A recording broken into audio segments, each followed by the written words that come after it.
자, 집합권을법에서 의외로 이 관리단이다, 이 관리인이다. 여기 생각보다 기출문제가 많아요. 그렇죠. 어렵지 않아요. 그럼 관리단이 뭔지, 관리인이 뭔지.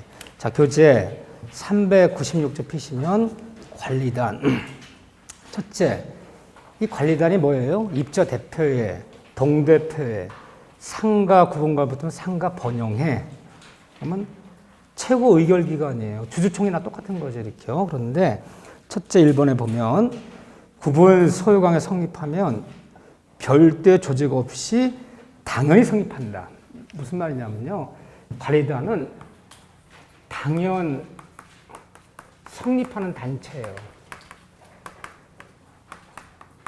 설립 절차를 밟지 않아도 총회 열어서 뭐 회장 뽑고 뭐 동대표 회장 뽑고 감사 뽑고 관리위원회 뽑아야지 관리단 되는 거 아니에요. 아주 쉬운 얘기라면 분양하는 아파트 같으면 입주 잔금만 치르면 자동으로 그냥 관리단이 돼버리는 거예요.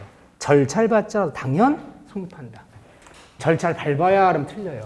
회장 안 뽑았잖아. 뭐 이런 거 아니에요. 또 하나는 관리단은 필수기관이에요. 반드시 있어야 되는 거. 들 수도 있다니 두어야 한다요. 꼭 있는 거예요, 관리단은. 근데 관리단은 원칙이에요. 구분 소유자 전원으로 구성되는 인적 단체예요. 즉 소유자만이 관리단이 되는 것이지 소유자가 아닌 원칙을 얘기하는 거예요. 점유자들은 관리단이 될 수가 없어요. 점유자가 누구예요? 임차인, 전세권자, 세입자 이런 사람 관리단이 될 수 없고 구분 소유자만이 되는 거예요. 이렇게요. 이 관리단이 돼야지만이 의결권이 있는 거예요. 결의합시다. 찬반으로 결의합시다. 그러면 이번에 관리단 집회 걸린대. 관리단 집회가 관리단 총회 걸린대요. 세입자가 출석해서 저도 발언하겠습니다. 자, 임차인들도 관리단 총회 나가서 점유자들도 발언권이 있어 없어요? 있어요. 발언권은 있는데 의결권이 없는 거야. 관리단이 못되기 때문에. 의결합시다 그러면 손 들면 안 돼. 부부 나가서 막 손 4개 들었어요. 막. 그러면 안 돼요. 의결권이 없어요. 다만 점유자들도 관리단 총회에 참석해서 의견 개진권은 있어요. 하지만 의결권이 없어요. 근데 이 관리단의 법적 성격이 뭐냐? 법적 성격이요. 법적 성격은 이거 교재에 없어요. 우리 대원 판례가 입자 대표회, 동대표회 이 법적 성격을 우리는 권리, 능력 없는 사단으로 봐요. 따라서 관리단의 재산관계, 왜 재산 있잖아, 재산 돈 걷잖아, 이렇게 충당금도 걷고 하잖아요. 관리단의 재산관계는 총유로 하는 거예요. 총유이기 때문에 뭐가 없어요. 야, 우리 관리단이 이렇게 분리수거해서 팔고 또 장터 들어오면 장사꾼들한테 얼마씩 받고 그래서 10년 했더니 관리단에 돈이 한 1억 5천 된대. 응? 야, 나누자 n분의 1로. 우리 300대 되니까 n분의 1로 나누자. 그런 말 있어 없어요? 총유이기 때문에 뭐가 안 된다? 분할 청구가 안 되고 같이 쓸 수는 있지언정 n분의 1로 분할 수는 없어. 분할 청구가 안 되는 거. 총유로 한다. 의미 있는 얘기죠. 그런데 이 관리단은 총회를 열어야 되는데 총회는 정기 관리단 집회는 1년에 1회 열어요. 정기총회라 부르는 거야. 그런데 언제 하는 거냐, 언제. 별거 다 있어요.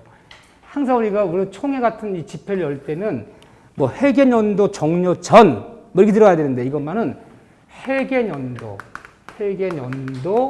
종료 후 3개월 내, 반드시 3개월 내에 관리는 소집하라는 거예요. 참 이게 독특해요. 어떤 회계연도가 종료된 후 3개월 내, 종료 전이 아니라 정기총회는 1년에 한 번 여는데 회계연도 종료 전이 아니라 회계연도 종료 후 3개월 내 소집해라. 맞지? 누가? 관리인이. 근데 임시 관리단 총회가 있어요. 임시는 뭐예요? 쉽게 해서요. 임시총회. 요번에 이런 문제 때문에 동대표장이 돈 떼어 먹었다, 뭐랑 관리소장을 짜고 어떻게 했다 난리가 났어. 근데 정기총회가 열려야지 부정비리를 해서 해임을 시키고 고발하고 할 거 아니야. 근데 1년에 1회 연단 말이야. 임청회 소집권이에요. 소집권은 5분의 1이에요. 정족수가. 이거만 알면 돼요. 정기관리단 청회는 1년에 1회 소집해요. 누가? 관리인이, 동대표회장 관리인이. 임의총회는 구분 소유자 및 의결권 5분의 1의 찬성만 있다면 임청회 소집권이 이게요. 이게 집합권법에 규정되어 있는 거야. 자, 임청회 소집권의 정족수는 얼마라고요? 5분의 1. 여기까지는 완벽해. 교재보다 이렇게요. 여기까지. 이 정도만. 자, 그런 다음에 이번에는 관리인이야. 관리인. 관리인이 누구예요? 관리인이.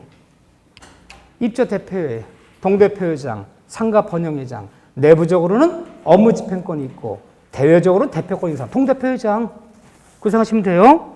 그런데 이 관리인은 구분 소유자 아닌 자도 가능해요. 이론적으로는 동대표회장, 입저 대표회, 상가 번영회장 이런 사람은 점유자들도 임차인들도 할 수 있다 없다? 있다는 거예요. 달라요. 동대표회장 할 수 있다. 할 수 있다. 또 관리인은 구분 소유자가 10인 이상일 때는 선임이 의무화 돼요. 꼭 둬야 돼요. 둘 수도 있다가 두어야 한다야. 우리 빌라가 10집이 안 돼. 두 동인데 4집 내지 8집이야. 그럼 관리는 안 들 수도 있어. 10인 이상 때 반드시 줘야 돼. 그러면 두 집에 구분 소유자가 10인 이하일 때는 이거는 선택사항이에요. 둘 수도 있고 안 둬도 되고. 10인 이상 반드시 두어야 되고요.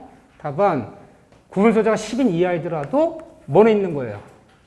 관리단은 구성이 되는 거예요. 관리단은 꼭 있어야 되는 거고 관리인, 동대표장 뽑아도 되고 안 뽑아도 되고 10인 이상한테 꼭 둬야 되고요. 이렇게요. 그런데 이 관리인의 임기는 별거 다 묻고 난리야 우리한테. 나 아주 중경호 보는 사람한테 이런 거 병원 다 묻고 난리야. 아주 피곤해 죽겠어 아주. 근데 사실 의미 있는 얘기예요. 그전에 이게 이런 규정이 없었거든. 하도 동대표들이 아파트 관리비가 비리의 온상이다. 경기도에서는 집합 건물로 다 아파트들 관리비 어떻게 쓰는지 감사를 해야 된다. 저 난리 김부선이 어떻다 난리가 나는 거야. 김부선. 그 여자 잘 나와. 임기는 그전 이게 없었어. 임기는 2년 내 규약으로 정한다. 2년 초과하면 안 돼요. 다 강행 규정들이야. 이 집합은 강행 규정이에요. 공동 생활해야 되기 때문에 2년 초과하면 안 돼. 2년 내 규약으로 정하라는 거야. 그러니까 대한민국의 모든 아파트들은 몇 년마다 동대표장 뽑아요. 2년마다 반드시 뽑아야 돼. 2년 초과할 수 없어요.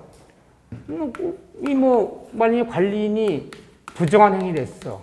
그럼 업무에 부적합해. 관리인이 그렇다면 이 사람의 해임을 어디에 청구하냐 그러면 관리단에 청구하는 것이 아니라 법원에 해임을 청구한다. 이거 특이해요. 이렇게 하시면 돼. 아무것도 없어.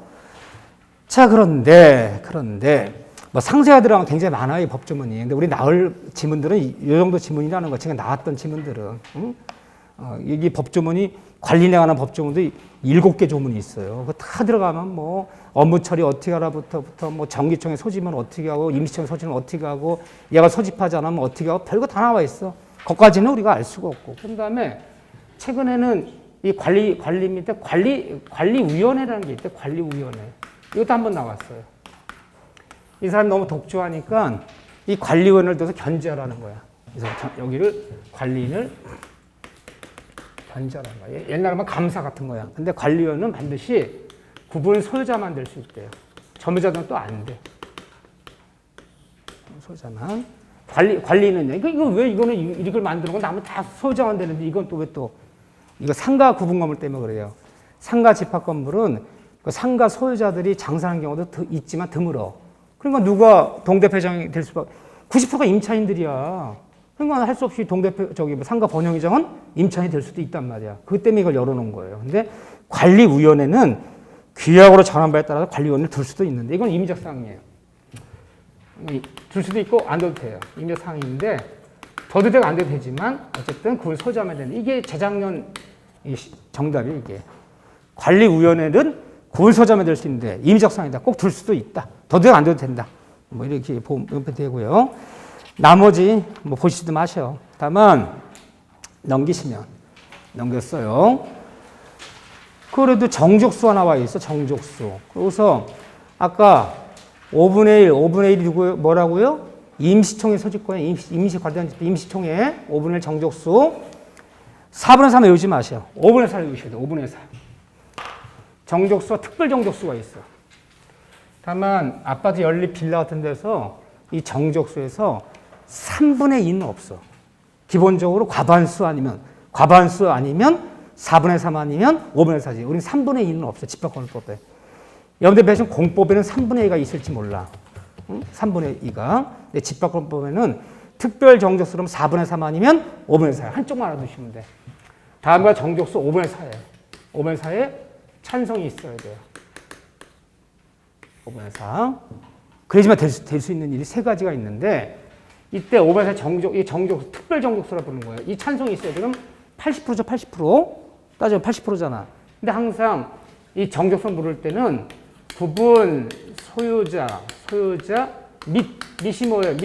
and, 그리고 의결권. 의결권,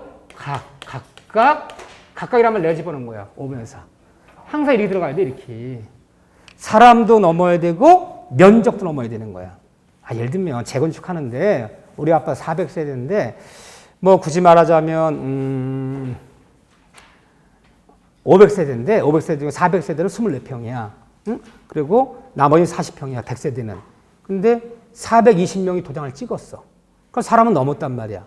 근데 큰 평수 40평짜리 80명이 우린 반대일세. 안 찍었어. 그럼 면적으로 따지면요. 사람은 넘었는데 420명이니까 면적 못 넘는 거야. 80%가 그러면 부결되는 거야. 사람도 넘어야 되고 면적도 넘어야 되고. 왜? 의결권 면적 비율로. 그 지분이고 면적이. 응? 면적 비율로. 둘 다 넘어야 돼. 이렇게 써야지 정확한 문장이야. 구분 소유자 및 의결권 각각 5분의 4. 면적도 넘어야 되고 사람도 넘어야 되고. 근데 정족수 5분의 4는 딱 3개예요, 3개.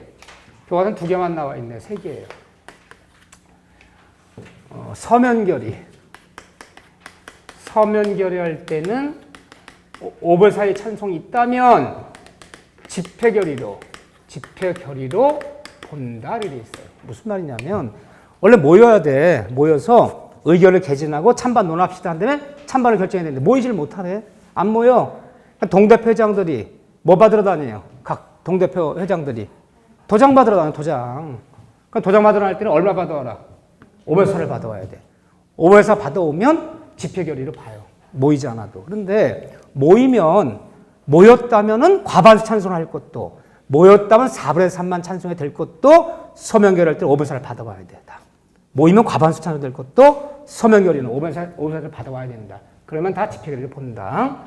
또 하나는 재건축 결의죠. 집합과 재건축 결의는 구분 소유자 및 and 면적 의결권 각각의 5분의 찬성이 있어야 재건축이 결의가 되는 거예요. 재건축 결의.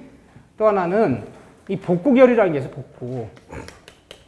건물 가격의 2분의 1 이상의 공사비가 소요될 때는 이 복구 결의는 복구를 하든가 또는 재건축을 하든가 이것은 5분의 4 찬성을 결정해야 돼요. 무슨 말이냐면요.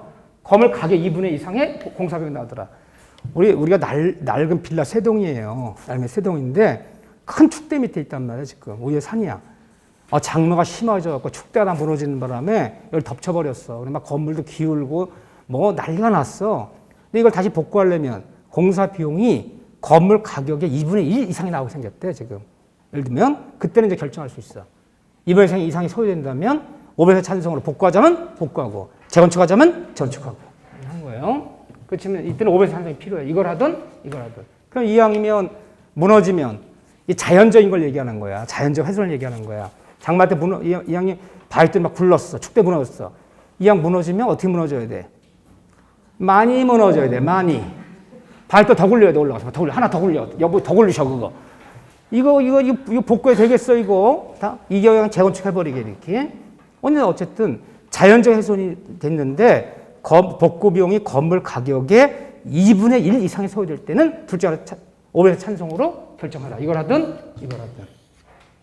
다음 자연적 훼손만 얘기하는 거야.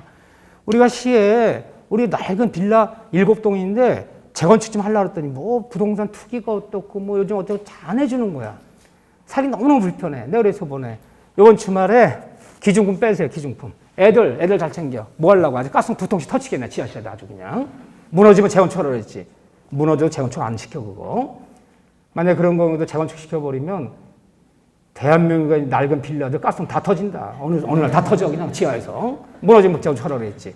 자연적 훼손만 얘기하는 거야. 인위적 훼손은 안 돼요. 어쨌든 그런 얘기도 나와 있어. 자, 요 세 가지는 5분의 4야. 나머지는 다 뭐예요? 4분의 3. 그게 아시면 돼. 나머지는 4분의 3. 5분의 3만 딱 3개. 서면결의, 재건축결의, 복구결의. 세 가지는 5분의 4다. 정적수가. 혹시 모르니까.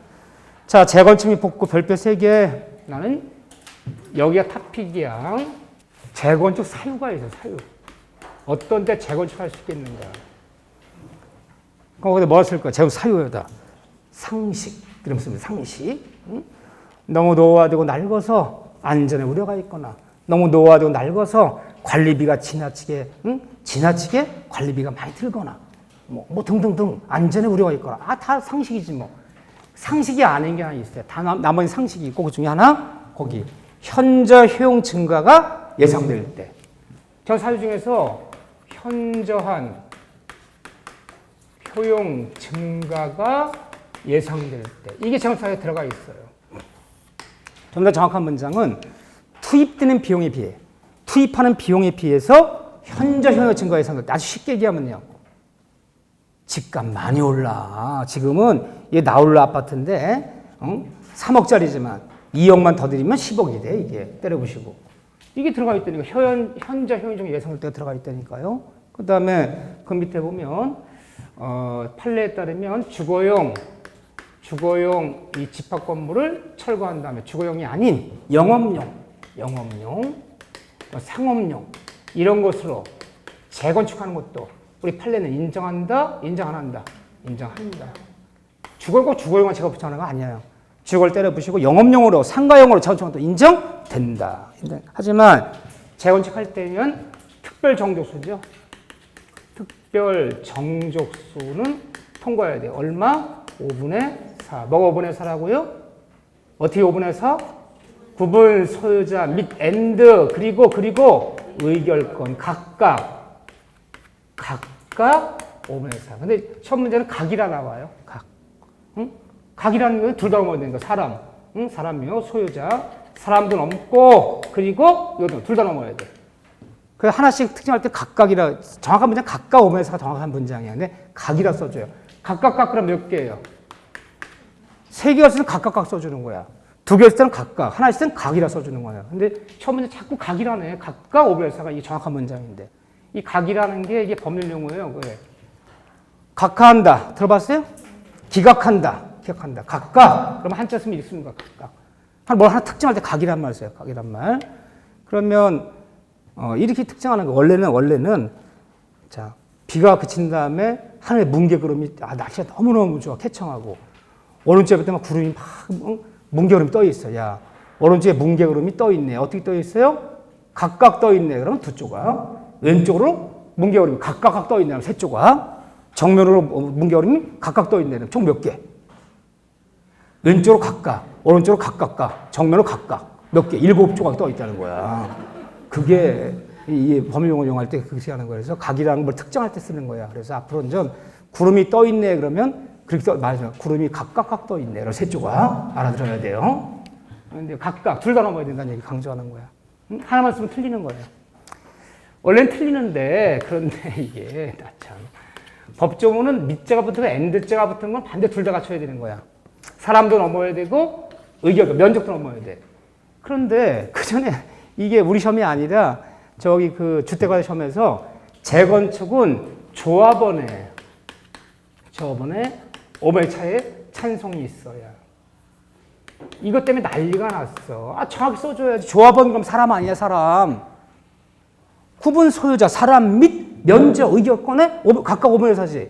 그 조합원 그럼 사람만 말하는 거 아니냐. 이 집이 맞는 거냐 틀린 거냐 때문에 난리가 났어. 이거를 맞는 문장으로 처리해버렸어요. 저 복수는 안 받아줬어요. 그러니까 여러분들이 할 수 없어. 그냥 조합원의 5분의 4라도 맞아요. 사실 정확히는 틀리는 거야. 근데 내 생각 왜 안 받아줬을까 그때. 아마 주택가회사가 합격 인원이 무지하게 많았나 봐. 그런가 봐. 정확히 문장은요. 원자가 들으면 사람을 얘기하는 거야. 사람뿐 아니라 면적도 넘어야 돼. 근데 어쨌든 이 지문이 맞는 지문으로 취급됐다는 거. 조합원의 5분의 4라도 맞다는 거. 뭐 그렇게 해야지 어떡합니까? 다만 결의할 때는 중요 부분들을 결의해 줘야 돼. 이 중요 부분을 결의하지 않으면 이게 다 무효가 돼버려요. 5분의 4 찬성이 있더라도. 자, 중요 부분이 뭐냐? 거기 나와 있어요. 의라는 거 아니에요. 보면 상식이야. 이게 얼마나 중요한 겁니까? 거기 뭐 결의사항, 새 건물의 설계 개요. 어떻게 질 것이냐? 뭐 개발적 비용이 얼마나 나올 것이냐? 1인당 비용 분담을 얼마나 더 추가해야 되느냐? 재건 다 진 다음에 어떻게 동호수 추첨할 것이냐? 소유권 기소. 이거 얼마나 중요한 얘기입니까? 이런 거. 이건 반드시 결의해야죠. 이런 게 빠진 재건축 결의는 무효가 돼버려요. 이렇게요. 그 다음에 이 5분의 4인데, 자, 여기서 이제 진짜 중요한 얘기죠. 이 5분의 4는 단지 전체로 5분의 4 얘기하는 게 아니에요. 단지 전체가 아니라 각 동별로 5분의 4는 게 대원 판례예요. 그러면 우리 아파트가 7동이 있는데 7동 다 합치면요. 전체로서는 5분의 4 나왔어. 면적도 나오고 사람도 나왔어. 그러니까 안 넘는 동이 하나 있어. 안 넘는 동이. 응? 가동이 안 넘어. 그럼 그 동 빼고 재건축하라는 거야. 단지 전체 5분의 4가 넘는데 되는 것이 아니라 각 동별로 5분의 4라는 거야. 그러면 가동 빼래. 5분의 4 안 되니까 거기는. 빼면 재건축 해야 안 해요. 시행사, 시공사 그걸 빼고 어떻게 재건축을 해. 그런 거 받아오라 그러지 어떻게든. 근데 어쨌든 각 동별이다. 단지 전체로 5분의 4 아니라 각 동별로 5분의 4라는 거야. 뭐 때문에 얘기한다고 제가. 아파트 단지 앞에 상가 건물이 있단 말이야. 상가 건물이. 상가 건물들은 반대. 우리는 큰 길가에 있는데 이거 다 때려부셔버리면 3년간 4년 장사 못해. 우리는 아파트 손님보다 바깥 손님이 훨씬 더 많아. 우린 반대일세. 빼고 그 상가를 빼고 재건축하는 거야. 어떻게 하려고? 재건축한 다음에 지들이 다시 리모델링 하는 거지 뭐 그 앞에는. 그래서 상가가 집합건물 때문에 얘기한다. 각 동별이다. 또 정족수 미달의 하자는 사후에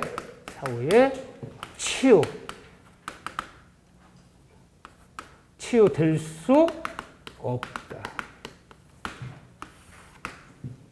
무슨 말이냐? 총회 열렸는데 정족수가 사람도 넘었는데 면적이 안 되네. 5분의 4가 딱 2집만 더 찬성하면 돼. 2집만. 이게 1000세대인데 2집 때문에 이 5분의 4가 안 되네. 면적이. 그러니까 일단 모이기도 힘드니까 우리가 다 조합장 뽑고 먹고 다 의원회 구성하고 그 반대하는 사람 설득합시다. 그래서 일단 총회를 열어서 다 조직 구성하고 뭐 어떻게 하기로 하고 다 한 다음에 그 다음날 만나서 도장 받았어. 개인적으로. 찬성 받아왔어요. 이렇게요. 절차 진행됐어. 한 사람이 소송을 내버렸어요. 판사님이 절차하자이기 때문에 이 조합 다 해산하고 지금까지 모든 절차 다 무효라 판결 내려주세요. 라고 소송이 붙었어요. 그랬더니 이쪽에 하는 얘기가 그날은 모자랐지만 그 다음날은 다 도장받아 지금 넘고 있는 상황이다. 판사가 된대요? 안 된대요? 안 된대요. 다 해산해. 뭐 그래서 강남에 있는 청실 아파트가 다 진행되다가 1년 만에 박살났어요. 그냥. 절차 하자 때문에. 그래서 정족수 미달의 하자는 사후에 치유될 수 없다. 그날 총회 때 안 되면요. 그날 받아와도 소용없다는 거야. 이렇게요. 자, 이런 판례도 있다는 거 이렇게 봐주시고. 자, 그런 다음에 반대자에게 대한 최고라는 거죠. 반대자에게 마지막으로 최고예요. 자, 몇 월 며칠 총회 열렸는데 구분 소유자 및 의결권 각각 5분의 4가 넘어서 재건축 결의가 통과됐다. 반대자 마지막으로 묻는다. 뭘 묻냐? 최고대대. 반대자에게는 서면 최고래. 서면 최고. 서면으로 채굴해야 돼. 이 말이 너무 중요한 얘기예요. 아마 우리가 중요한 민법 배우면 서면으로 하여야 처음이자 마지막이야. 민법은 다 뭐다? 분류식이야. 분류식. 구두로 하든 뭐든 관계없는데 재건축 반대 채고만은 마지막으로 무슨 채고한다? 서면 채고한다. 요 식행이야. 서면 채고. 이 채고 바꿔도 반대로 바꿔도 2개월이 지나들어. 묻다. 같아부터 대답이 없어. 참여할 건지 안 할 건지 대답 달라. 통지 후 2개월이 지나도록 묻다. 대답이 없다면 이 사람은 재건축에 참여한다, 참여하지 않는다. 참여하지 않는 것으로 본다. 보고 참여한 걸 본다고 하면 안 돼. 보고 다시 몇 개월 내. 이 날짜가 중요한 거야. 이 날짜는 강행 규정이에요. 이 날짜 절대 못 바꿔요. 단축도 안 돼, 연장도 안 돼. 이 재산에 관련된 문제이기 때문에. 그럼 이날로부터 무답이라면 참여하지 않는 거로 보고 반드시 2개월 내. 2개월 지나면 안 돼. 2개월 내. 다시 2개월. 강행 규정이에요. 2개월 내 구분 소유권 및 대지 사용권을. 대지 사용권이 뭐예요? 대지 지분을 기본으로 대지분을 시가로 매도 청구할 수 있다. 이 매청권은 형성권이야. 청구하면 반드시 팔고 떠나야 돼. 반드시. 몇 개월 지나면 안 돼. 매청권은요. 2개월 내. 이때 시가가 얼마죠? 시가. 너 팔고 떠나라. 팔고 떠나지 때려 부시고 그 건물 때려 부시고 재건축 그 공사 들어갈 거 아니에요. 2개월 지나면 2개월 내 이거를 시가로 매청구하면 팔고 떠나야 되는데 시가란 얼마다? 내가 한번 적어줬는데 지문이 정당히 평가된 감정 평가 금액으로 좀 틀렸어요. 10년 전에 이게 맞았어. 틀렸어요. 두 번째는 주변 시세를 고려한 가격으로 이 가격으로 매청구한다. 틀렸어. 8년 전엔 이게 맞는 거였어. 8년 계속 바뀌어요. 지금 뭐냐? 지금은 재건축으로 예상되는 개발 이익을 포함한 가격으로. 이게 정답이에요. 이게 2017년 판례. 이 가격으로. 이거 걸리셔야 되고 다 틀린 질문이야 이거. 이런 거 중요한 거지. 재건축 예상된 개발 이익을 포함한 가격으로 매청구하면 팔고 떠나야 된다. 몇 개월 내 매청구하라? 2개월. 됐어요. 다 끝났어요. 가담법. 교재 399쪽이에요. 오늘 가담법까지 한 다음에 조금 시간 내서 실명법까지는 못 나가고 가담법까지 한 다음에 여러분들 제가 나눠준 저 도표 있죠? 그 매도의 담보 책임 도표처럼 암기할 거예요. 그 시간을 한 15분에서 20분 잡아서 암기시킬 거예요. 그거 암기해야 돼, 그거. 교과서에 그 도표가 없어서 글씨로 갖고 못 외워. 그거 일단 보기로 할 거예요. 먼저 309 가담법이요. 가등기 담보법. 여기 나눠준 그 프린트물 뒷면 보세요, 뒷면. 너무 복잡하면 사람들이 모르더라고. 그 정도 얘기만 챙겨가면 돼요, 가담법에서. 그 도표, 이따가 거기다가 그 뒷면에다 필기 조금 할 거예요. 그 정도가 이제 가장 기본적인 틀이야. 그 정도만 알면 대충 아는데, 맞출 수 있는데, 조금 더 추가할 수 있지, 내가. 보세요. 가등기 담보법, 가담법. 가등기 담보 등에 관한 법률. 이 정책 명칭 이거예요. 가등기 담보 등에 관한 법률. 등이 뭐냐, 등. 여기서 이 등이 뭐냐? 등이 뭐예요? 이 등은 그 등이 아니에요. 이 등? 등짝? 등?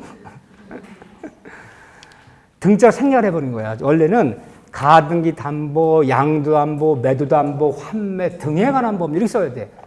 이 법은 가등기 담보만 규제하는 것이 아니라 양도 담보건 매도 담보건 한마디로 얘기하면 모든 변칙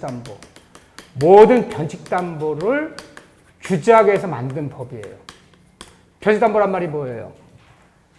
원래 부동산 이용해서 돈 빌린 담보제도는 저당을 잡는 것이고 동산담보제도는 질거, 전당포. 법에 규정된 만 써야 되잖아요. 물권 법정주의잖아. 그런데 거래 관행이 법에 규정 없는데 소유권 이전형을 택하는 이 담보제도를 우리는 변칙담보라 불러요. 무슨 말이냐? 돈을 빌린 채권자가 채무 등 을구의 저당을 잡지 않고 갑구의 소유권 이전을 택하는 거야. 이전. 그래서 돈 못 갚으면 어떻게 돈 못 갚으면 돈 대신 이 땅을 이 부동산 내가 갖겠다. 돈 대신 부동산 가져가겠다. 예전 60년 70년대 땅 문서하거나 집 문서하거나 돈 못 갚아도 땅이 날라갔다. 집이 날라갔다. 다 채권자 이 변칙담보 잡은 거야. 응? 그걸 규제하기 위해서 만든 법이에요. 그러면 그 변칙을 잡혀버리면 돈 몇 푼에 집이 날라가고 땅이 날라가서 채권자들은 폭리를 취하고 채무자들은 돈 몇 푼에 부동산을 뺏기잖아 이렇게요. 그 채무자를 보호하고 채권자 폭리를 방지하게 만든 법이 이 특별법이에요. 그럼 결국 이 가등기담보법은 누굴 보호하고 만든 법이야? 채무자를 보호하려고 만든 법이에요.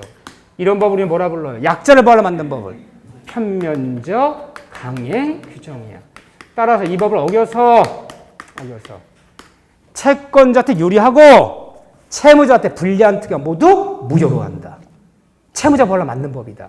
근데 우리가 사회생활 때 이거를 여기 이제 한 문제 나오는데 내가 뭘 설명할 건데 낯설어요? 낯익어요 여기가? 낯설어. 뭐 양도안보다 매도안보다 담보하등기다 무슨 예약이다 청산 절차다 낯설어 죽겠어. 왜? 안 쓰니까. 그럼 60년대 70년 썼다는 거예요? 많이 썼다는 거야. 이 70년대는 채권자들이 저당 안 잡고요. 땅으로 집문서 갖고 라는 얘기가 소유권 이전형을 해놨다가 돈 못 갚으면 그냥 번득이 내버리고 돈 못 갚으면 소유권 가져가 버리는 거 이렇게요. 근데 이걸 규제할 법이 없었단 말이야. 그럼 무효라 하면 되잖아. 무효라 그러면요. 근데 무효라 말도 못 하는 거야. 왜? 거의 일제강점기 때부터 관행적으로 수십 년 되풀이하면서 관습 단계에 올라서 버린 거야. 무효란 말은 못 하겠지. 집은 날라가고 땅은 날라가지. 규제해야겠다. 이걸 만든 거야. 특별법을. 그래서 얘를 보호하고 채권자들의 폭리를 방지하기 위해서 만든 법이야. 인정한다. 양도한번 잡는 거, 매도한번 잡는 거, 담보 잡는 거 인정한다. 인정하지만 그냥은 못 가져. 그냥은. 이런 절차를 거쳐야 돼. 이런 절차 거치게 만들면서 채권자 폭리를 방지하는 거죠. 근데 요즘 왜 못 보냐? 이 법이 제정되고 나서 이 법이 제정된 1982년이에요. 이 법이 제정되고 나서는요. 이런 담보를 안 잡아 채권자들이 담보에 잡으면 잡는다 내 땅을 간다 집을 간다 절차는 복잡해. 그냥 저당 잡았다 경매하는 게 속편해. 이 법이 실을 거둔 거지. 이 법을 만들어서 채권자들의 땅을 가질 때 복잡하게 만들고 땅을 갖기 힘들어요. 그러니까 괜히 복잡만 하지. 뭐 잡는 게 속편해? 저당 잡는 게 속편해. 그러니까 다 저당 잡아 지금은. 그러니까 이 법이 실을 거둔 거야. 그러니까 여러분들 모르는 거야. 60년, 70년대는 많았던 형태이기예요.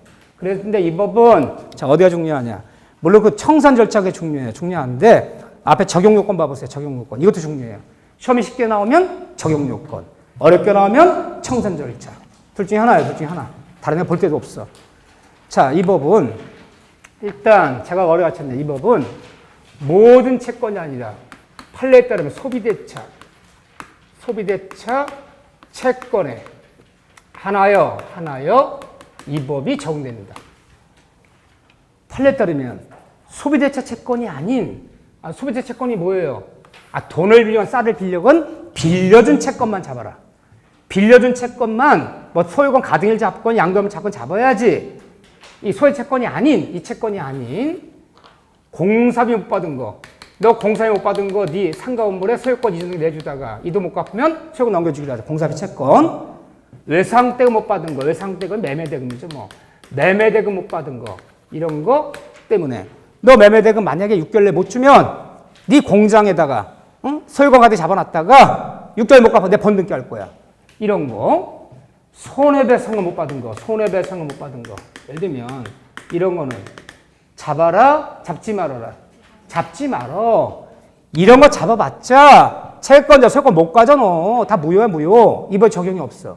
뭐만 잡아라. 쌀을 빌려주건 돈을 빌려주건 빌려준 채권에 한해서만 이걸 인정해 주겠다. 잡았을 때 소유권 보등이 낼 수 있다는 거야. 그러면 판례가 범위를 좁힌 거예요, 넓힌 거예요. 좁혀서 이런 것들 다 잡을 수 있다면요.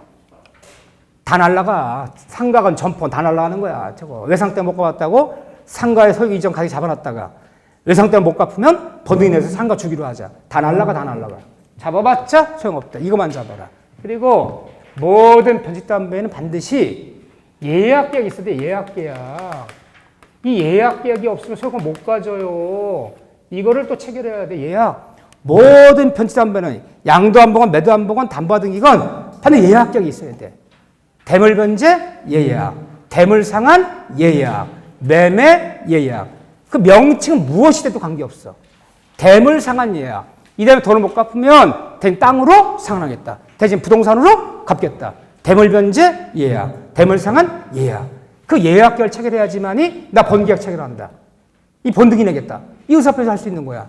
모든 변칙담보에 예약계약이 있어야 돼. 예약이. 그리고 나서 채권자가 돈을 빌려주고 저당을 잡지 않고 채무자 봉산의 순위를 보존하기 위해서 빌려주는 채권 가지고 소유권 이전 청구 가등기를 잡아놓으면 담보등 잡아놨다라고 얘기하는 거고. 그렇죠? 돈 갚을 때까지 채권자 앞으로 아주 그냥 소유권 이전 등기를 해놔. 소유권 이전 등기 넘겨놓는 거야. 돈을 갚아야지 돌려줘. 그럼 무슨 담보 잡았다? 양도안보 잡았다고 얘기하는 거야. 이해되죠? 채권자 돈 갚을 때 소유권 이전 등기 내버리면 양도안보. 돈 빌려주고 채무자 부동산 소유권 이전 가등기를 잡아놓으면 담보등기. 돈 갚으면요. 가등기 말소해주고. 돈 못 갚으면 뭐 하겠다? 번등기 하겠다. 그게 담보등기라고 부르는 거죠. 그렇죠? 이 세 가지가 갖춰지는 거죠. 이렇게. 이걸 변칙담보라고 부르는 거야. 그런데 이 법의 적용 요건에서 1번 너무너무 중요한 게 나는 올해 여기가 나올 것 같아. 청산 절차보다도. 왜? 이미 쓰지 거의 안 쓰는 법. 이 가담법은 여기 뭐 어르신들도 많이 계셔. 사회생활 많이 하시니까. 야, 어느 사람 망했대. 야, 남의 돈 빌려서 망해갖고, 야, 집 날라고 땅 날랐다면 다 경매당했다 생각하지. 채권자가 집 가져갔다더라. 야, 땅 가져갔다더라. 옛날 60년대 얘기야. 돈 빌려갈 때 땅 문서 갖고 집 문서 갖고 라는 사람도 없고, 집 문서가 땅 문서 갖고 라면 등기 필증 갖고 라는 거잖아요. 다 저당한다 보지 누가 소유권 등기 넘겨주는 사람도 없고. 근데 청산을 왜 물어? 쓰지도 않는 걸. 고물상법 있어 없어요? 있어요. 전당포법 있어 없어요? 있어. 써요 안 써요? 거의 안 쓰잖아.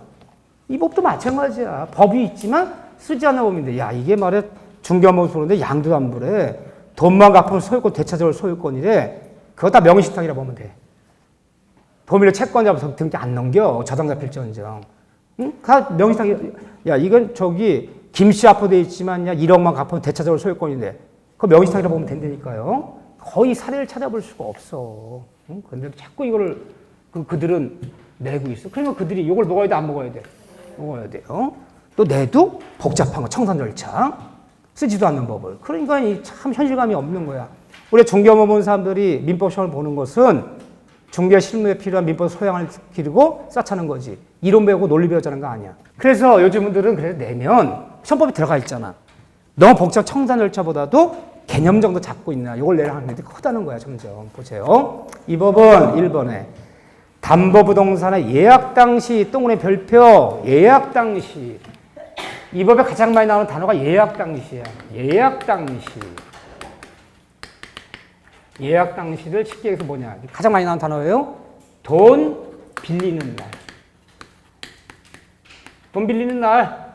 그 돈 빌리는 날을 예약 당시라고 보면 돼. 예약 당시 목적물 시세가 합사, 차용액, 빌려준 원금, 차용액 및 이자를 초과할 때 이 법을 적용받아야 돼요. 폭리를 방지해 만든 법이기 때문에. 무슨 말이냐. 자, 채권자한테가 이 땅을 잡히는데 이게 목적물 시가가 한 10억쯤 돼요, 시세가. 그런데 빌린 돈이 5억이에요, 5억. 1년 쓰기로 했어. 뭐 이자까지 하면 이자 3천만 원 좋아. 3천만 원에서 갚을 돈은 5억 3천이야. 근데 채권이 이걸 빌려주면 저당 안 잡겠대. 이렇게 해달래. 네 등기부에 이 예약계약 맺고 일단 이 계약 써야 돼. 소비자 계약서. 원금 5억 원을 이자 얼마 주기로 언제 갚기로 하자. 도장 찍으래. 채권계약서 이게 찍고. 그리고 하나 더 꺼내네. 대물변제 예약. 대물상환 예약서 도장 찍으래. 이 다음에 돈을 못 갚으면 대신 이 땅으로 대신 갚기로 한다. 도장 찍으래. 그러더니 등기소 와서 어떻게 하냐. 빌려준 돈을 가지고 5억 갚을 때까지 소유권 이전 가등기를 잡아놓겠대. 자기 앞으로. 잡아놓겠대. 잡아라. 그래야지 돈 갚으면요. 가등기 말소시켜주겠대. 근데 잡히는 가격이 그래서 갑이라는 사람이 채무자고 잡는 애가 이름이 소유권 이전 청구 가등기. 이 돈 빌려준 채권자 을사채. 보증금 빌려 돈 빌려줬어요. 자, 원리금 및 이자 포함해서 얼마야? 5억 3천이고 예약 때 돈 빌린다 잡히는 목적 가격이 얼마? 10억이야. 그러니까 어떤 액에서 커요? 커요. 근데 만약에 이거 못 갚는다고 10억짜리 땅을 그때 번뜩 내버렸어. 그냥 땅 가져버리면 되겠어요? 안 되겠어요? 폭리되는 거잖아, 폭리. 그러니까 예약 당시 잡히는 목적 가격이 빌려준 원리금 이자를 초과할 때는 이 법을 적용받아서 너 번뜩이 낼 수 있어. 가져. 그런데 그냥 못 가져. 청산 절차 거쳐. 청산 절차. 이 법에 거치는 이 절차를 거치지 않고 등기되면 다 무효야. 이 청산을 거치게 만들면서 폭리를 방지하는 거예요. 이해되죠? 초과할 때는 폭리가 되기 때문에 이 법을 적용받아야 돼. 그냥 못 갖는다. 이 청산을 거쳐라. 그런데 잡히는 목적 시가는 3억이야. 빌려준 원리금 이자는 5억 3천이야. 5억 3천 못 갚을까봐 채무자 부동산에 서로 가등기 잡아놨어. 돈 안 갚아. 번등기 했어. 되겠어? 안 되겠어요? 그럼 목적을 잡히는 목적 가격이 원리금에 미달돼. 그러면 5억 3천 못 갚는다고 해서 3억짜리 부동산 가지면 폭리가 아니에요. 폭리 안 되잖아. 이 법 적용 없어. 그냥 가져. 그냥 번등기 하면 되지. 청산이 뭐 필요 없어. 폭리가 아니니까. 그러니까 이 법은요. 변칙담보전, 양도안보를 앞에서 소송 가등기 잡히건 초과할 때는 이 법 적용받지만 미달될 때는 폭리될 염려가 없기 때문에 이 법 적용이 없다. 이 법 적용 없다는 얘기 뭐예요? 그냥 번등기 내요. 그냥 번등기 내라. 초과할 때만 이 법 적용이 있는 거야. 1번 첫째 그 얘기. 첫째. 이단 문제 여기 많이 풀 거예요. 두 번째. 소비대차 채권에서 발생했을 거. 돈을 쌀을 빌려준 채권만 잡아라. 이런 거 잡아봤자 이 법에 적용 없다. 잡아봤자 세금 못 갖는다. 채권자들. 빌려준 채권만 잡아라. 판례가. 세 번째. 이 법은 가등기나 소유권 이전 등기 할 것. 그러면 밑에 보세요. 1번. 동산 등기할 수 없으므로 본 법률 적용이 안 된다. 잘 봐보세요. 이 변칙담 이 법은 부동산만 적용되는 건 아니야. 이 동산도 잘 봐보세요. 동산도 등기 등록하는 동산 양도담보는 이 법에 적용이 있을까 없을까요? 이 법에 적용이 있어요. 이거 폭리된단 말이야. 중장비, 항공기, 선박. 근데 선박이 있는데 선박 등기를 두고 있는 5톤 이상의 선박이에요. 돈 2월 빌리는데 쓰래 양도담보 각서. 언제 갚기로 한다는 계약 쓰고 예약서 쓰래. 그리고 만약에 이 돈 3억 못 갚으면 이 선박 넘겨주기로 한다 대신. 그럼 선박 등기부가 있잖아. 그 선박 등급에 소유권 가등기 낼 수 있단 말이야. 그러면 이벌 적용받아도 그냥 못 가져요. 청산 절차 거쳐야 돼. 즉 동산도 등기 등록한 자동차, 항공기, 중장비, 양도안보는 이벌 적용받아서 꼭 청산 절차 거쳐야 소유권 가질 수 있어. 채권자가. 그런데 동산 중에서 등기 등록이 안 되는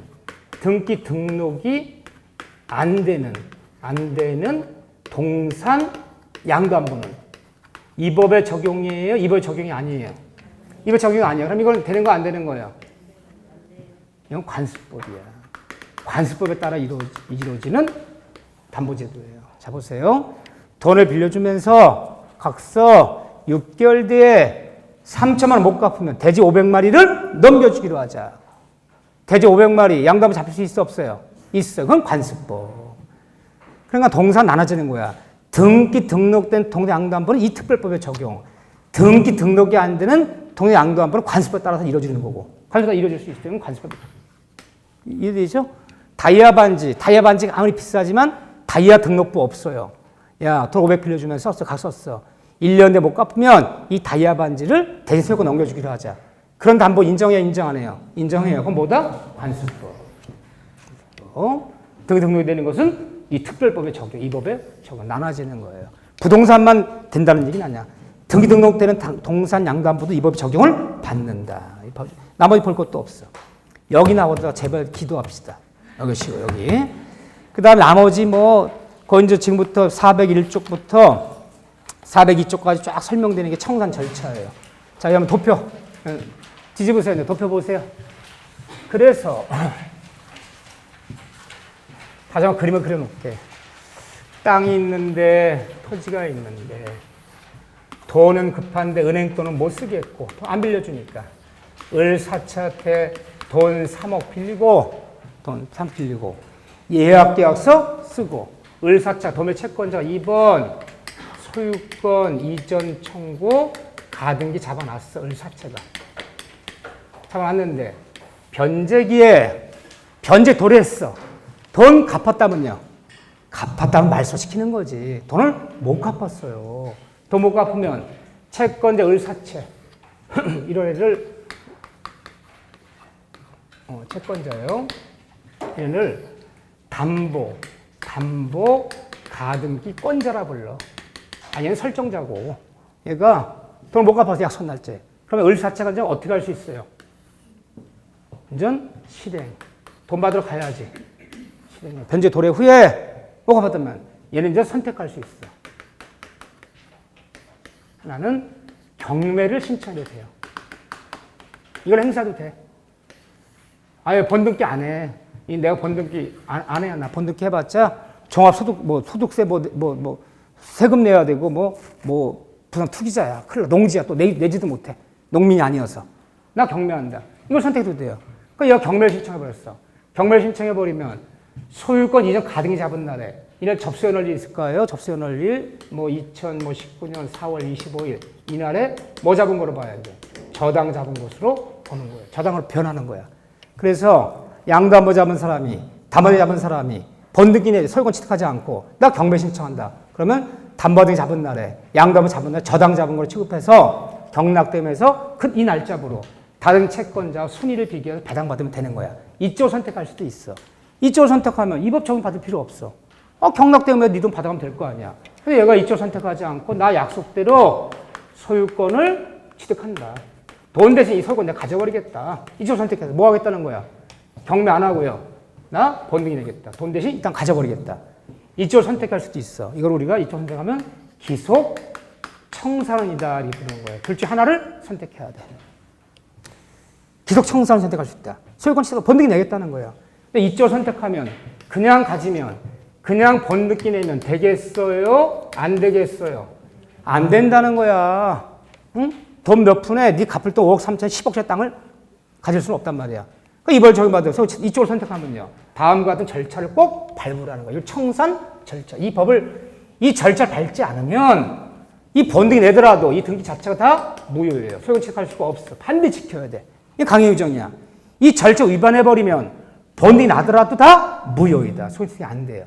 그럼 어떤 절차를 거쳐야 되냐. 4가지 절차를 거치라는 거죠. 맨날 여기 나오는 거예요. 그전에는요. 이쪽 선택했어요. 이쪽 선택했다면 첫 번째 절차가 뒷면에 있어요. 그 뒷면에 투표. 실행 통지. 실행 통지를 먼저 하고 실행 통지 후 청산기간 2개월은 반드시 보장해주고 그리고 청산금을 지급하고 청산금 지급 이 청산금을 지급하고 그런 다음에 번등기 하라.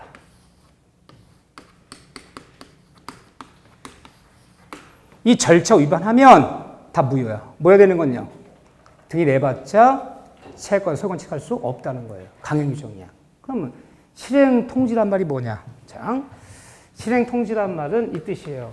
채무자 얘가 돈을 안 갚아서 나 약속대로 대물변 예약이 있었잖아. 예약. 나 번기약 체결하겠다. 번등기 내겠다. 약속대로 나 소유권 갖는다. 그래들 알아라. 이 땅 내 소유권 번등기 내겠다. 지금 내가 소유권 가져버리겠다. 이걸 알려주라는 거예요. 근데 실행 통지는 언제 가능하냐? 변제기 도래 후에만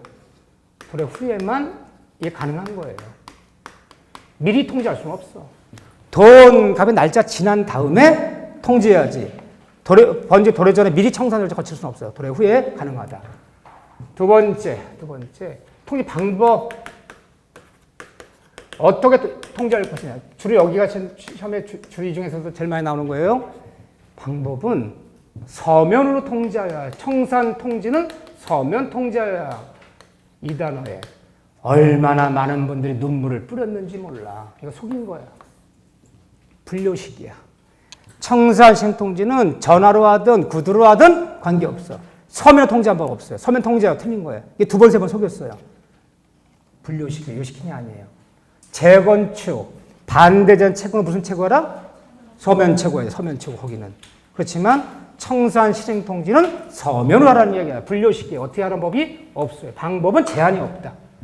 분류식이야. 방법은 아무런 제한이 없다. 구두로 하든 전화하든 관계없어요. 세 번째, 누구에게 알려줘야 되는 거냐? 누구에게. 우리 법조문에 이렇게 돼 있어요. 나 번뜩이 낸다. 누구에게. 그러면 채무자 등에게 통지해야 된다. 등에게. 채무자한테 알리는 거, 이거 저거. 얘한테 알리는 건 당연하고, 갑한테 알리는 건 당연하고, 또 누구한테 알려야 되냐? 등에게 등. 다 알려라, 등. 이 등이 누구냐? 이 등이 누굴까요? 한마디로, 가등기, 번등기 하면, 을사체가 번등기 하면, 다 직권말소들 애들. 보받지 못한 애들. 여러분들 가등기 왜 무서운 거야? 가등기는 순위만 보존하고 있다가, 어느 순간 번등이 나면, 가등이 잡은 날짜와 번등의 사이 이루어진 그 중간 처분 느낌은 다 직권말소하잖아.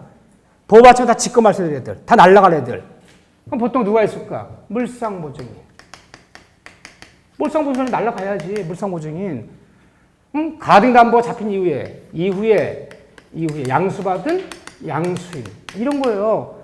가등기 잡혔어. 가등기 잡혔는데 그 이후에 양수받은 병. 이게 어떻게 되는 거야, 이거? 번등기 하면. 직권말소하잖아. 말로 표현하면. 가등기 담보가 설정된 이후에 양수받은 양수인.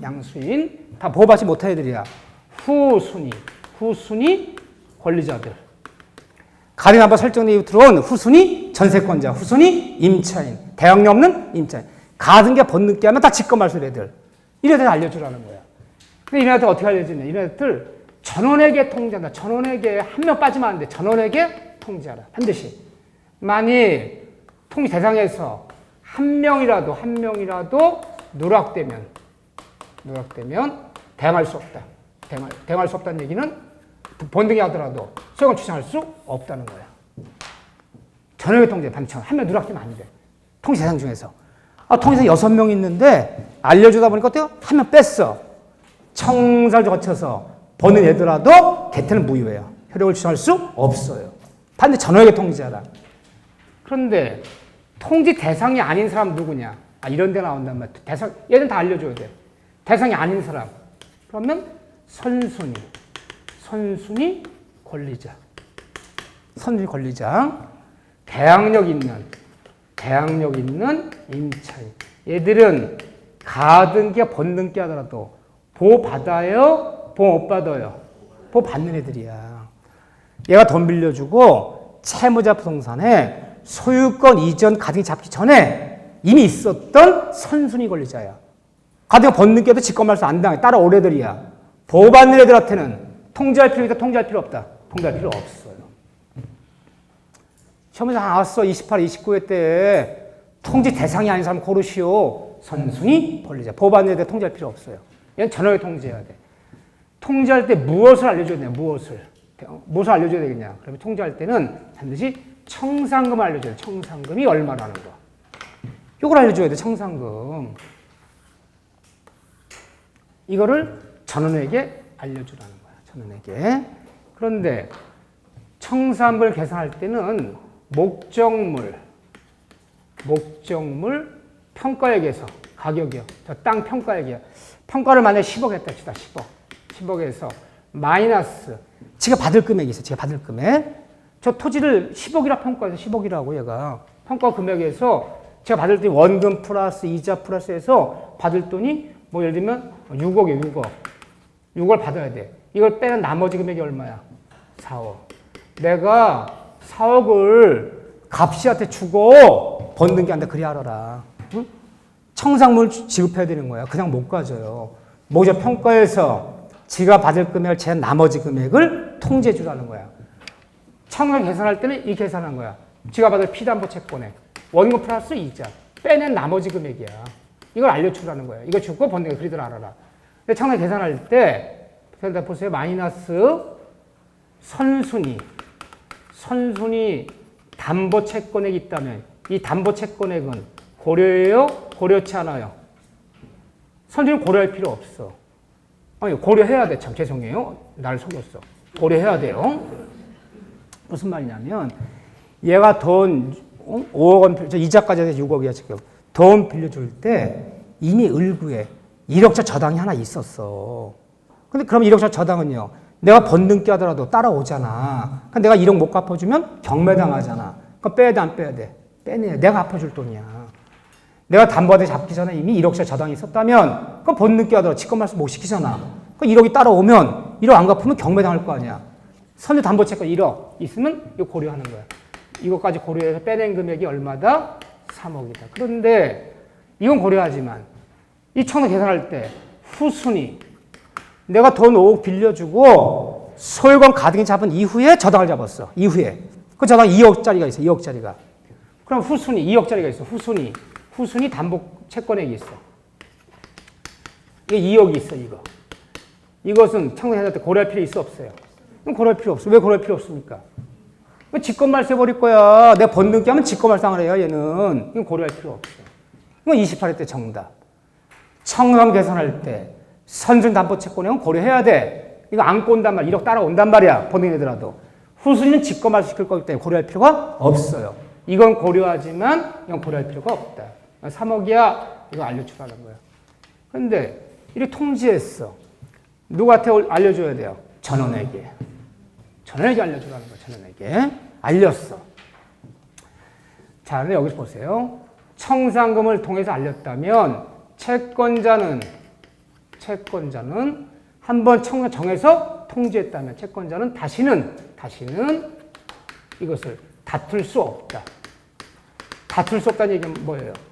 3억 주 내 번등기한테 그래 알아라 라고 알렸던 다시는 변경. 액수 변경할 수 없다는 거. 고치면 안 돼요. 올려도 안 돼. 내려도 안 돼. 야, 평가액이 10억이 아니라 12억이란다. 야, 중개사들이. 청산금이 3억이 아니라 5억이야, 5억! 올려줄게, 내가. 야, 평가액이 10억이 아니라 8억밖에 안 나온단다, 야. 요즘, 시세가. 청산 3억이 아니라, 2억이야, 2억. 그래, 알아라. 수정 못 해요. 채권자는 한번 딱 정해서 통지하면 다시는 다툴 수 없다. 고치면 안 돼. 올려도 안 되고, 내려도 안 돼요. 채권자 스스로 정한 청산금을 다시는 다툴 수 없다. 변경할 수 없다. 그래요? 그러면 여기까지 보세요. 이 청산금을 다 통지받았어. 얘들 다 통지받았어. 통지받았는데 후순위 다 받았어. 이거 3억 주고 저기 번등기하다 그리들 알아라. 얘들이 이 후순위 권리자 얘들이 아무 불만이 없어요. 얘들이 통지를 해줬는데 불만이 없어. 3억 주고 번등기 안 돼. 불만이 없어. 왜?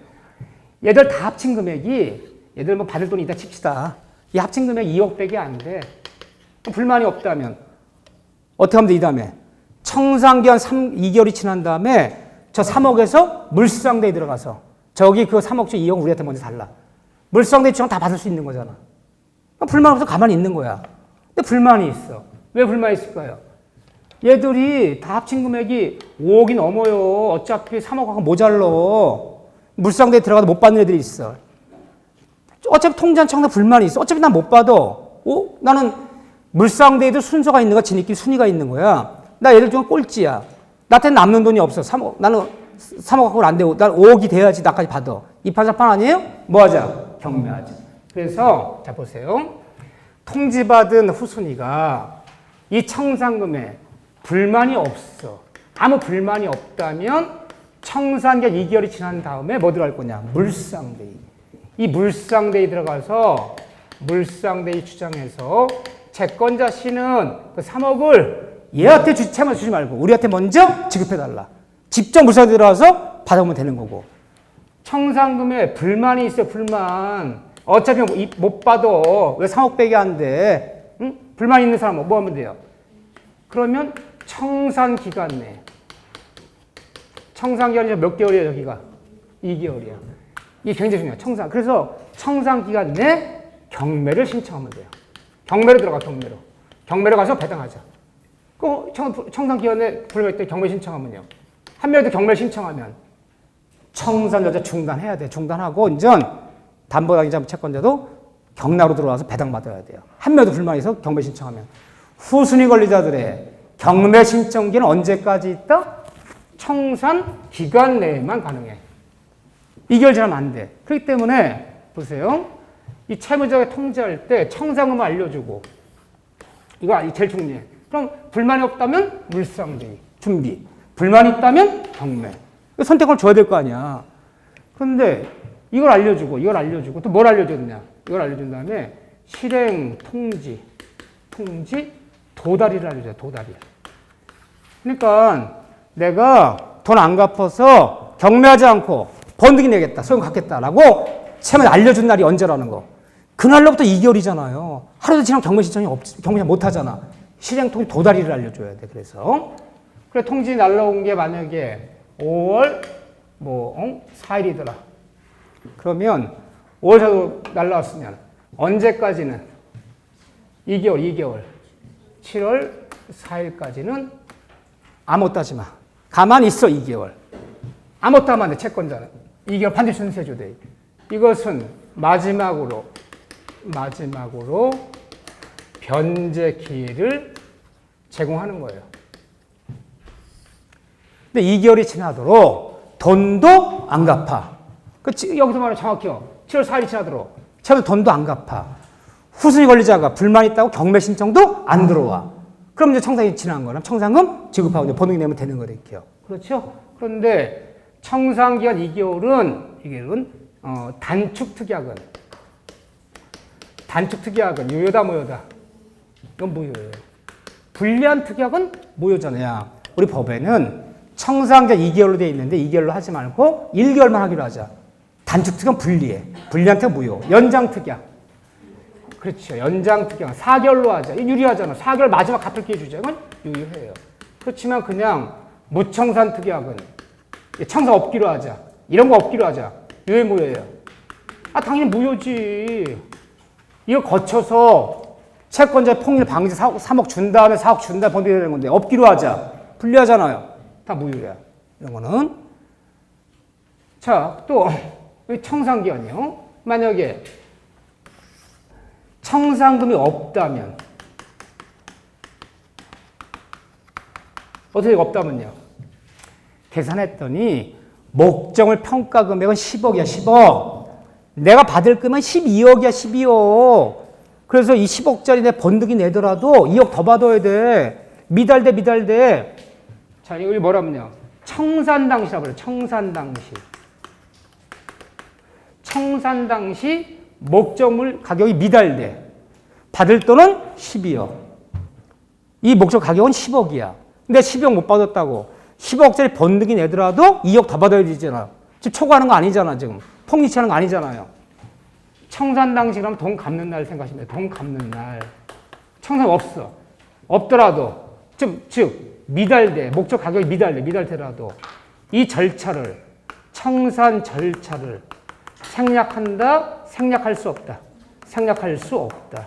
할 수 없기 때문에 없다면 없다는 뜻을 통지 후 2개월 기다려야 돼. 없다고 생각하면 안 돼. 없다는 뜻을 통지 후 청산 2개월 기다렸다가 번등기 해야지. 없다고 해서 이 절차를 위반할 수는 없다. 그러면 예약 당시 잘 보세요. 예약 당시는 목적물 가격이 빌려준 원리금처럼 미달되는 이 법 적용이 없어.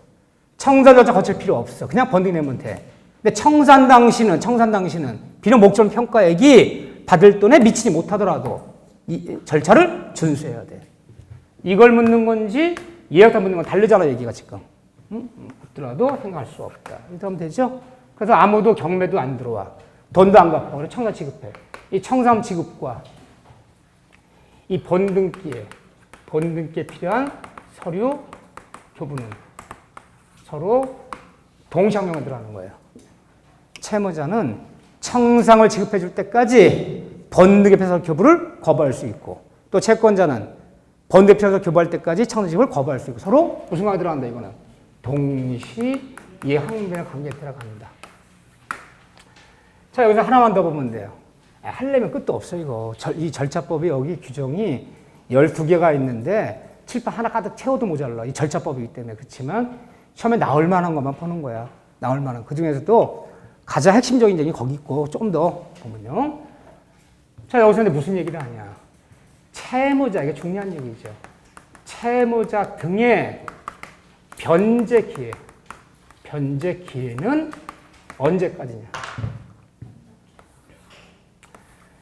등이 왜 나오냐. 대의변제할 수도 있거든. 대의변제. 후수가 대의변제할 수 있잖아. 대신 갚아줄게 내가.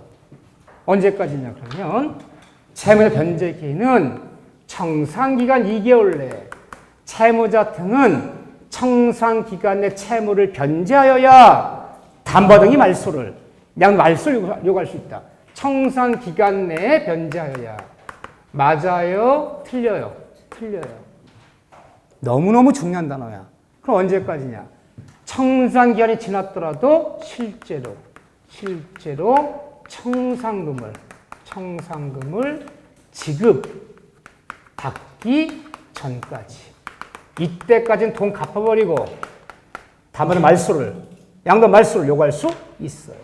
실제 청산 유예기 지났어. 7월 4일 지났단 말이야. 지났는데 청산금을 안 줘 얘가. 오늘 9월 4일이야. 청산 기간 2개월 지났지. 2개월 더 지났지 지금요. 근데 아직 돈을 못 받았어. 청산금 3억 못 받았어. 그러니까 이제 돈 갚아버리고 다음번에 말소를 요구할 수 있다 없다? 있다. 자, 정리. 후순위 권리자들의 경매 청산 불만이 있다면 경매 신청기는 언제까지? 경매 신청기는 청산 기간 내. 청산기 7월 4일 지나면 경매 신청 없어요. 채무자 등의 돈 갚을 변제 기간은 청산 기간 내가 아니라 청산금 지급 전까지. 단어 조심하셔야 돼. 예약 당시, 단어 뺀 떠네. 예약 당시 목적 가격이 원리금 채권에도 미달되면 이 법의 적용이 없다.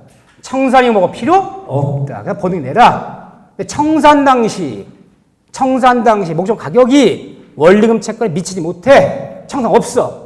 미달되더라도 이 법의 적용을 받아야 하기 때문에 실행 통지하고 청산 유예기간 2개월 지난 다음에 법는 깨야지. 청산 당시 청산이 없고 목적 가격이 미달되더라고. 이 법을 생각할 수 없다. 청산 당시인지 예약 당시인지. 경매 신청기에는 청산기간 2개월 내에 돈 갚을 변제기에는 청산기간 내가 아니라 청산금 지급 전까지. 이해되시죠? 가장 많이 쓰는 용어야. 하지만 이것도 무한정 인정하지는 않아. 그래서 제한이 있어. 청산 못 받았더라도 제한은 이미 변제부터 10년이 지났어. 10년이 지났거나 이미 청산 못 받았는데 선의의 제3자가 이걸 취득해버렸어. 이때는 돈 갚을 기회가 없습니다. 10년 지났거나 청산자 생겨버리면 돈 갚을 기회가 없어. 이때는 이런 제한이 있어요. 이미 몇 년 지났다면 10년. 누가? 선의의 3자가 이미 소유권을 취득해버려. 양도담보는 이게 있을 수 있어. 양도담보 채권자 앞에 이전등기 해놨잖아. 근데 얘가 청산 지급 안 했어. 안 하면 얘 소유권 취득 안 된 건데 채권자 지 앞으로 양도담보 잡아놓은 걸 이전등기를 넘겨줬단 말이야. 박 씨한테. 얘는 선이래. 그럼 걔한테 가서 걔가 생겨버리면 이제 가서는 돈 갚는다고 말소 요구할 수 없어요. 이런 제한은 있다. 선의의 3자. 이미 10년 지났다면. 너무 많이 했어. 머리 아프시겠어. 그럼 여러분들이 이 얘기가 그 도표 간단히 있지만 401쪽부터 402쪽 중간까지 여기까지 나이만큼 반복. 나이 앞자리. 나이 앞자리. 그 기절할 뻔했어 지금. 내 나이가 32인데 32번 읽으라는 얘기냐? 3번. 40대는 4번. 50대는 5번 읽으셔야 돼. 이건 뭐 도리가 없어. 절차법이기 때문에. 무슨 논리가 아니야. 자, 이렇게 해서 여기까지 마치고 딱 좀만 쉬었다가 매주 담보 책임 도표처럼 한번 암기해 볼 거예요. 10분 쉬었다 다시 할게요.